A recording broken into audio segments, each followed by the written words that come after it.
Welcome back, guys, to another episode of What You Take, the show where we talk about just about anything we can possibly think of and bring you guys along for the unfiltered and unapologetic ride. As always, you're going to have myself here, Steve, my brother Chris, buckle in, and, well, there's Spencer.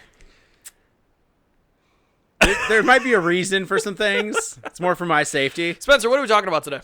We're going to talk about LED lights and the effects they have on the brain. Oh, really? Fuck. Nope, just kidding. All right. not No, just kidding. We're talking about the dead internet theory. What the fuck do you mean dead internet? All right, so there's this theory going around online, and it's kind of almost been proven for the most part that most of the content on the internet was just done by AI, i.e., like, oh, it made its own article, and different bots are just responding, and they say that's the majority. And they've actually done recent studies that showed 50% of the internet, the entire internet, is actually just AIs communicating with AIs. It's just, we posted some fake article, and just bots are responding. I don't know how to. I don't know what to do with that. Yeah, no, it's one of those things, like, there isn't much more to it, really, but it's just kind of a fucked up thought. Couldn't the argument be made then that the appeal, because like we talk about an appeal to the algorithm as like creators and stuff like that too. Yeah. Isn't it possible that we should be catering to what the AI bots for fake people are interested in instead of what actual people are interested in? Yeah, but here's the thing: we don't know what the AI bots. Yeah, like no one's want or tracking like. that shit. They Like, very yeah, well- they're they- following their own algorithm. Could it so be, it could be just as diverse as people. Maybe you have AI bots that are into video games, and you have AI bots that are into movies, and God knows what Yeah. the hell else. So the mission stays the same. So then why can't you just make your own? I mean, here's the thing: like, to a degree, you can. I mean, that's what a lot of social media marketing and a lot of like that kind of stuff is. You pay money for an AI bot to put things in front of an audience, whether that audience be real or fake. Is its own thing. Yeah, like but- think about it this way: you have an internet, like you have your own website set up, right? Yeah. Okay, cool.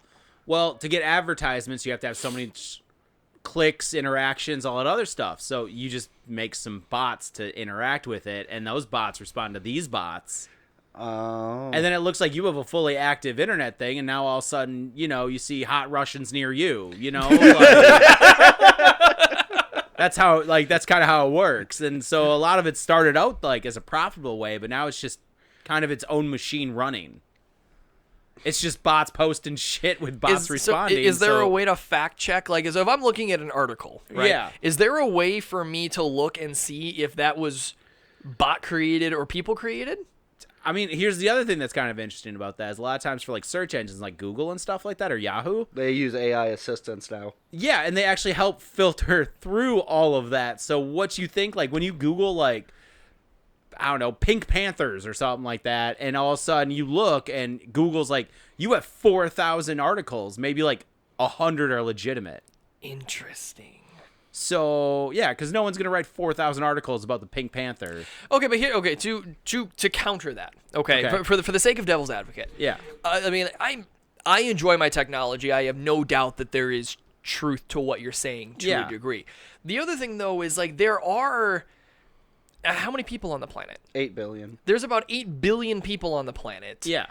4,000 on one kind of a topic is a barely a drop in the pond. I don't think it would be unheard of. Now, it's not to say that it is 4,000 credible articles, like to the point of like, you know, the Times or something like that. Right. It very well could be a middle school kid in a fucking hut. Yeah. That made a paragraph about something. So Right.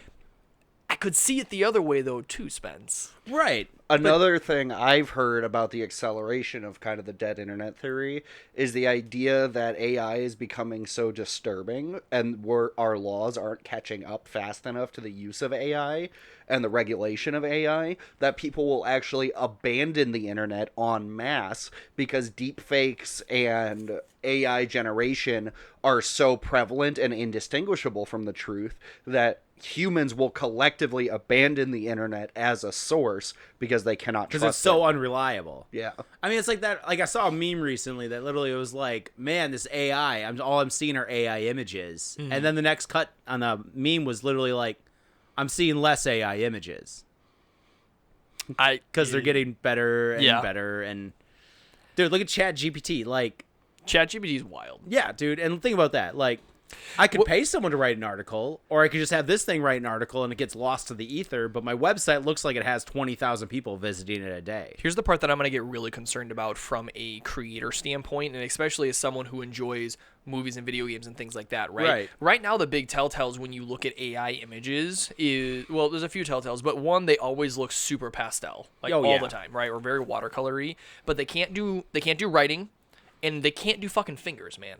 Yeah, they seem to fuck up on the fingers a lot. Fingers and letters they cannot do. But the moment that gets figured out, which I mean, we're already kind of getting there. You're in trouble at that point. Well, and it's already a bit problematic too, because you could also just make sure your images don't include letters or fingers. For sure. That's what if you've got someone that knows that's like this, and there's no writing behind. Knows how to put the prompts up, knows how to do all that other kind of stuff. You could absolutely, and that's entry level stuff. That's someone that doesn't know what the fuck they're doing, just prompting it into a free fucking subscription, right? Let alone someone that's got access to something bigger, right?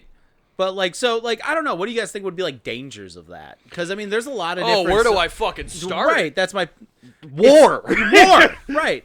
Well, and not to mention election manipulation, freaking like false news, like all sorts of like. Yep. There's some serious downsides to this with how active AI is becoming online and untethered almost. Did you guys ever see? I think it was a seminar where this had happened, where they took this mom and dad's image and voice of their daughter. Yeah. Did you hear about this?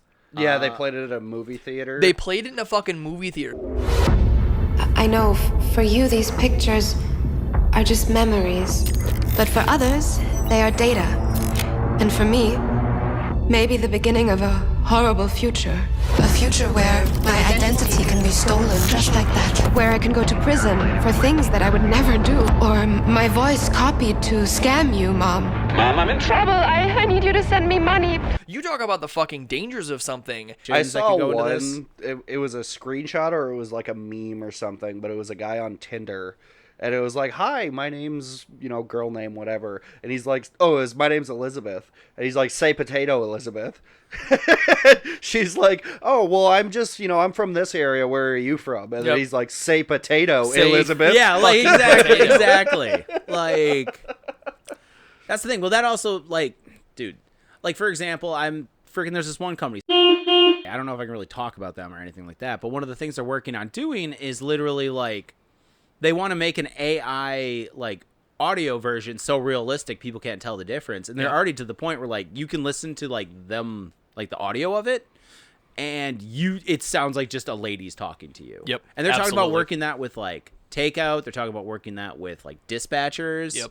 It's a lot of like. There was, I thought, I'll close with this. I thought there had been some laws that were starting to get put into place that they cannot use those kinds of services or those kinds of technologies without written consent of the consumer. I know there is a company that I am rather familiar with, right, that has some scripting when contracts get sealed that says like, do we have your permission to use specific dialer technologies to get in touch with you, and if they answer no, like that technology is off the table for that interaction.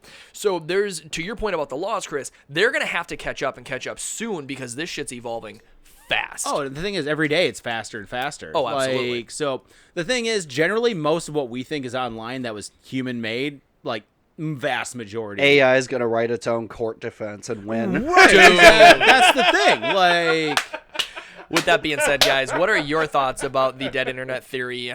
Things that maybe we didn't touch on, or things that we should maybe explore a little bit further? Definitely interested in seeing it. Make sure to give this video a like, throw something down in the comments, and until next time, guys, peace out.